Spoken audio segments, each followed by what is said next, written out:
नमस्कार। एक छोटासा प्रश्न, तुमच्या घरामध्ये स्वामी समर्थ महाराजांचा फोटो आहे का? असेल तर तो योग्य दिशेला लावणं खूप गरजेचं आहे। चला तर या व्हिडिओमध्ये आपण तेच पाहूया। स्वामींचा फोटो नेहमी शांत, प्रसन्न आणि बसलेल्या अवस्थेतला असावा आणि त्याची दिशा ही पूर्व किंवा ईशान्य या दिशेला आपल्याला तो फोटो लावायचा आहे। शक्य असेल जो तुम्ही फोटो आणणार आहे त्या फोटोची स्थापना गुरुवारी करायची आहे।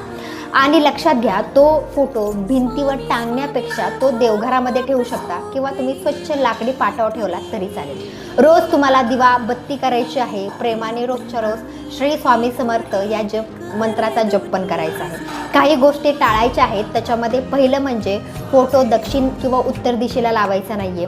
दुसरं म्हणजे अस्वच्छ जागेमध्ये ठेवायचं नाहीये। रागीट किंवा खराब फोटो ठेवायचा नाही। लक्षात घ्या, फुटलेला फोटो ठेवायचा नाही। आणि लक्षात ठेवायची गोष्ट म्हणजे स्वामींना दिशा नाही, भाव लागतो। श्री स्वामी समर्थ। हा व्हिडिओ तुम्हाला आवडला असेल तर स्वामी सखी चॅनलला सबस्क्राईब आणि फॉलो करायला विसरू नका।